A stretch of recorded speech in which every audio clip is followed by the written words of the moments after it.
இந்த நிமிஷம் வரைக்கும் நேபாளம் என்ற நாட்டில் அந்த நாடே பத்தி எரியுது.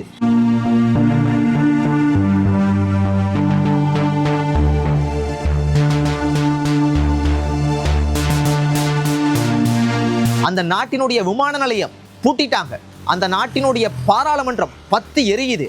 அந்த நாட்டினுடைய நிறைய அமைச்சர்கள், நிதி அமைச்சரை எல்லாம் மக்கள் மேலையும் உடுப்பில்ல கீழையும் உடுப்பில்ல உள்ளாடையோட அடிச்சு துரத்துறாங்க. அந்த ஒரு வீடியோண்ட பார்க்கும்போது அந்த அமைச்சர், நீதி அமைச்சர் என்று நினைக்கிற நிதி அமைச்சர் ஹெல்மெட் போட்டிருக்கிறார், அடிக்கிறாங்க. ஒரு காட்டு பகுதிக்குள்ள ஒரு தண்ணி போற இடம் உண்டு, அப்படியே நேரா போனா தண்ணியிலே தாண்டு செத்துருவேர் போல அடிச்சு துரத்துறாங்க. மக்கள் எல்லாம் ஒன்று கூடியிருக்காங்க. பத்து எரியுது நேபாளம் நாடே. என்ன நடந்தது, என்ன பிரச்சனை, ஏன் இப்படி அந்த நாட்டு மக்கள் கொந்தளிக்கிறாங்கன்னு தான் யோசிப்பீங்க. எல்லாம் உங்களுக்கு தெளிவா தொடக்கத்துல இருந்து சொல்றேன். ஒரு 3-4 நாளைக்கு முதல் நான் இந்த இலங்கை நாட்டில் நடக்கிற செய்தி, அப்புறம் சம்பவங்கள் முக்கியமானது, வெளிநாட்டில் நடக்கிறது எல்லாத்தையுமே பார்ப்பேன், அலசி ஆராய்வன். ஏன்டா முக்கியமானதை கதைக்கு ஒண்ணுண்டு. நேபாளம் நாட்டிலேயே ஒரு செய்தி ஒன்றை பார்த்து நான் அந்த நாட்டில் சமூக வலைத்தளங்கள், அதாவது சமூக ஊடகங்கள், சமூக வலைத்தளங்கள், இந்த ஃபேஸ்புக், யூடியூப், இப்படி இன்னும் 2-3க்கெல்லாம் தடை விதிச்சிருக்காங்கன்ற ஒரு விஷயத்தை பார்த்து நான் அந்த நாட்டு அரசாங்கம். அப்போ அதுக்கு எதிர்ப்பு தெரிவித்து அந்த நாட்டில் வாழக்கூடிய மாணவர்கள், மக்கள் எல்லாருமே நாட்டினுடைய, அதாவது அரசாங்கத்தினுடைய ஊழல், நிறைய பிரச்சனைகளை எல்லாம் வெளிக்கொணர்றதுக்கு, அதெல்லாம் வெளியில கொண்டு வர்றதுக்கு இந்த வலைத்தளங்கள், இந்த யூடியூப், ஃபேஸ்புக், இந்த சமூக ஊடகங்கள் இதையெல்லாம் தடை செய்தா இதெல்லாம் பெரிய ஒரு தவறு, இது போல செய்யக்கூடாது, இது மிகப்பெரிய ஒரு தவறான ஒரு விஷயத்தை அரசாங்கம் செய்யறீங்கன்னு ஒரு போராட்டம் உண்டு. அந்த நாட்டில் மக்கள் போராட்டம் உண்ட செய்கிறாங்க. அப்போ நான் பார்க்கும்போது சரி, இது என்ன, ஏன் இப்படி செய்கிறாங்களா அந்த அரசாங்கம்? ஃபேஸ்புக், யூடியூப் எல்லாம் இப்போ இருக்கிற சமுதாயத்தில் எல்லாம் தடை செய்ய முடியாது, அதெல்லாம் முக்கியமான விஷயங்கள், அதில் நல்லதும் இருக்குது கெட்டதும் இருக்குது, ஆனாலும் ஏன் அதை தடை செய்தாங்க? சரி, ஏதோ பிரச்சனை போல அப்படின்னு நான் விட்டுட்டேன். ஆனால் அந்த நாட்டினுடைய அரசாங்கம் என்ன செஞ்சுருக்காங்கண்டா, அந்த போராட்டம் பண்ணின மக்களை 19 பேரை சுட்டே தள்ளிட்டாங்க, கொண்டுட்டாங்க. நான் உடனே பக்குன்னு இருந்தது, என்னையா ஒரு போராட்டம் பண்ணுற மக்களை சுட்டு கொண்டுட்டாங்க. அப்போ நான் யோசிச்சேன், நம்மட நாடு எவ்வளவோ மேல் போல, என்னையாது அந்த நாட்டில் அப்படிதான் போலன்ட்டு. நம்மட நாடும் அப்படி இல்லை, நம்மட நாட்டிலேயே மோசமான சம்பவங்கள் எல்லாம் நடந்திருக்கு. அதுக்கு அடுத்த நாள் அந்த நாட்டு மக்களை இருந்த கோபத்தை அப்படியே 100 மடங்கு அப்படியே கோபப்படுத்தி மக்கள் புரட்சியாக பெருசாக வெடிச்சு அந்த நாட்டினுடைய பிரதமர் முடியல, அவருக்கு முடியல, பிரதமர் ராஜினாமா பண்ணிட்டு அந்த நாட்டினுடைய அமைச்சர்கள் எல்லாம் தெற்கு திசை தெரியாம, அரசாங்கத்தில் இருக்கிற உயர் அதிகாரிகள் எல்லாம் தெற்கு திசை தெரியாம ஓடுறாங்க. அதுல ஒரு நிதி அமைச்சரை பிடிச்சிட்டாங்க. மக்கள் எல்லாம் சுத்தி வர நிக்கிறாங்க. ஒரு தண்ணிக்குள்ள பாஞ்சு ஓடுற காட்டு பகுதியால அதுல மக்கள் பிடிச்சவரை அடிக்கிறாங்க. இதுவரைக்கும் கொலை செய்துட்டாங்க, இறந்து போயிட்டேன்ற செய்தி மட்டும்தான் வர இல்லை. ஆனா முக்கியமான ஆட்களெல்லாம் அடிச்சு பொழக்கிறாங்க. பார்க்கவே பயங்கரமா இருக்கு, ரொம்ப கவலையாகவும் இருக்குது. அந்த நாடு அப்படி இருக்கக்கூடாது, நல்ல சூழ்நிலைக்கு வரணும். ஆனால் அதெல்லாம் மோசமா இருக்கு. பாராளுமன்றத்தை அடிச்சு நொறுக்குறாங்க, தீயெல்லாம் பத்தி எரியுது, நெருப்பு பத்தி எரியுது. அந்த விமான நிலையத்தை அப்படியே பூட்டிட்டாங்க. ஏண்டா விமான நிலையத்துக்கு பக்கத்திலாம் பத்தி எரியுது. அவ்வளவு மோசமாக ஒரு கொந்தளிப்பா ஒரு மோசமான சூழ்நிலையில அந்த நாடு இருக்குது.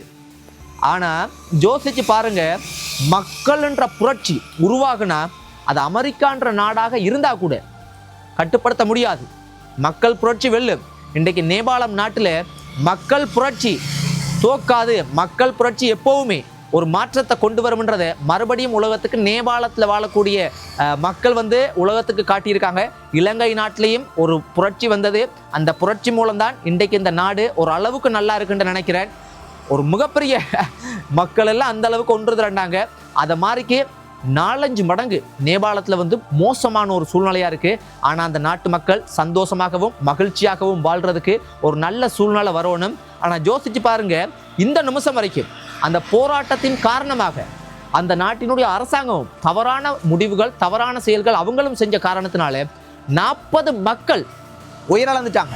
யோசிச்சு பாருங்க, மக்களை உடனே சுட்டு தள்ளி கொல்றதுக்கு முடிவு செய்யறீங்க, அந்த போன உயிர் வரப்போறது இல்லை. அதே மாதிரி தான் உங்களையும் அந்த நாட்டினுடைய அமைச்சர்களை எல்லாம் அடிச்சு துரத்தும் போது பார்க்க எவ்வளவு பாவமாக இருக்கு, ரொம்ப கவலையா இருக்கு. அதே போலதானே ஐயா உங்களுக்கு எவ்வளவு வலிக்கும். அதே போலதானே அந்த மக்களை சுட்டு தள்ளுனா அந்த இறந்து போற அந்த மக்களுக்கும் அம்மா, அப்பா, பிள்ளைகள், தம்பி, அண்ணா, சொந்த பந்தம், குடும்பம் அதெல்லாம் இருக்குன்னு தானே. அதெல்லாம் யோசிக்காம தான் நீ சுட்டு தள்ளுறீங்க. அப்போ நீங்கள் உயர் அதிகாரத்தில் இருக்கிறீங்க, நீங்கள் வந்து பெரிய ஆக்கல்ன்ற நினைப்பில் தானே செய்கிற. நீங்கள் அப்படியெல்லாம் இல்லை. இந்த பூமியில் மட்டும்தான் நாங்கள் மனுஷர் அப்படி இப்படி இறந்ததுக்கு பிற்பாடு ஒன்றும் இல்லையா. அதனால் இந்த பூமியில் நாங்கள் செய்கிற நல்ல விஷயம் மட்டும்தான் எங்களோட வரப்போகுது.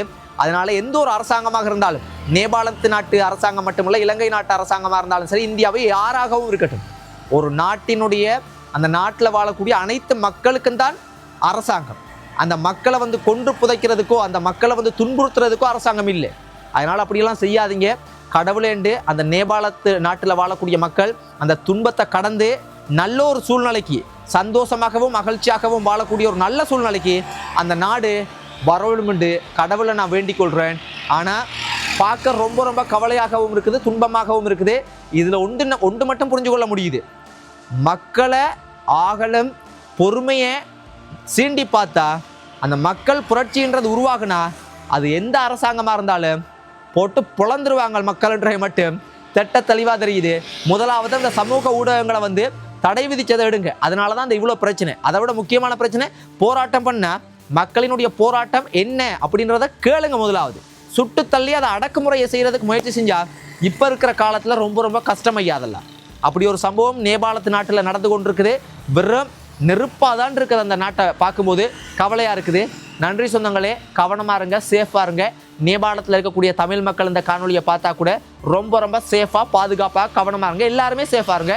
நன்றி சொந்தங்களே.